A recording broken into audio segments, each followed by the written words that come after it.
What's going on, everyone? Back with another Mental Monday for you. I don't know if I'm going to provide you any answers today. I'm going to provide you some questions because this is something that I was thinking about talking about myself. I was reading this book and this very interesting paragraph came up, or a couple sentences. And so I wanted to read this couple sentences to you guys, and then I'm going to tie that into what I was thinking about from a coaching perspective. So the couple sentences says this. I've seen research, so we're going to assume this author is correct in the research he's seen. I've seen research that says people respect certainty more than truth. They'll forgive you for being wrong, but they won't forgive you for being nuanced and uncertain.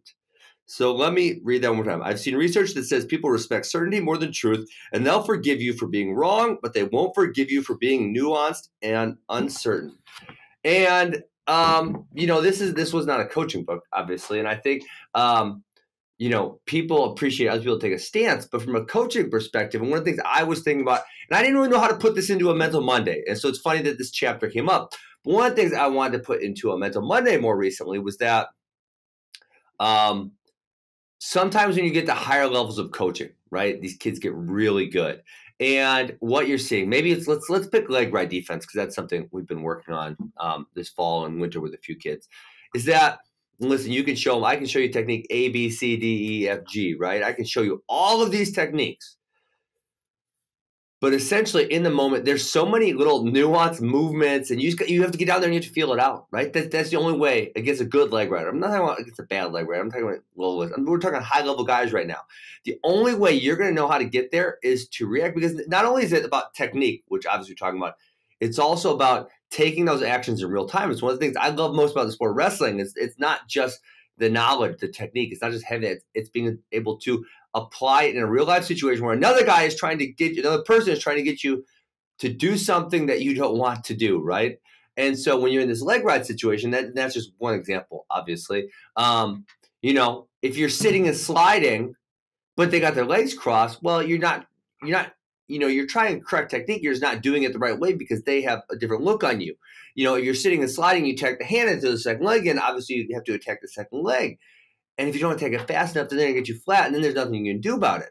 And so lots of times my athletes, and it's funny because this couple sentences exactly, they get frustrated because I can't give them an exact answer. And people like exact answers. They want you to say, you have to do 2 + 2 = 4, and you get the answer. Boom, perfect, clean, nice, easy. That's what they want from you.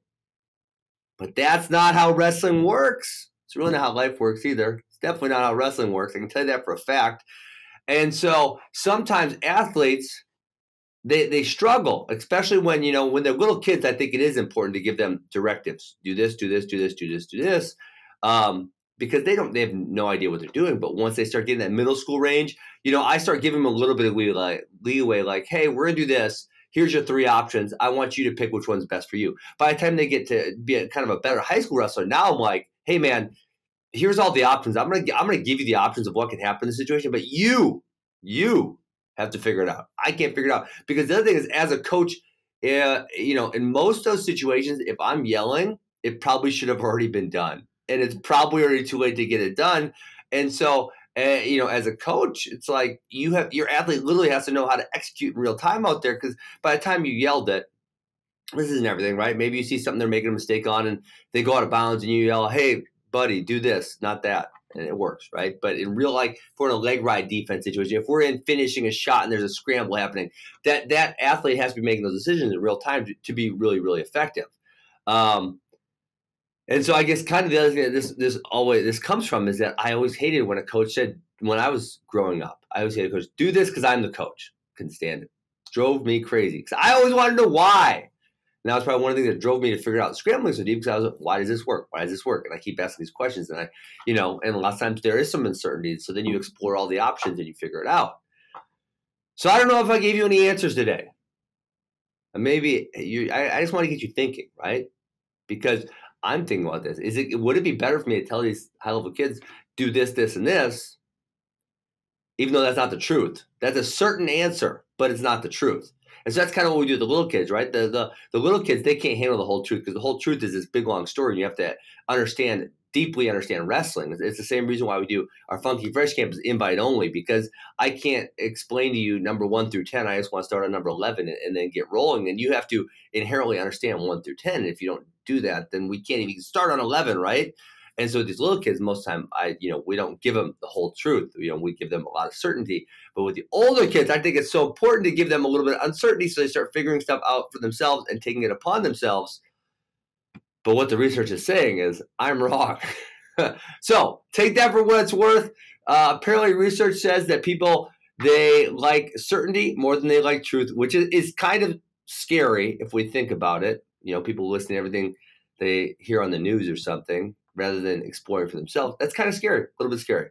Okay. So as coaches, think about where you want to go with that. Think about the level of kids you're dealing with. Think about where you want them to get eventually. And you decide for yourself, for you, what's better, certainty or truth? Because I'm not really sure at this point.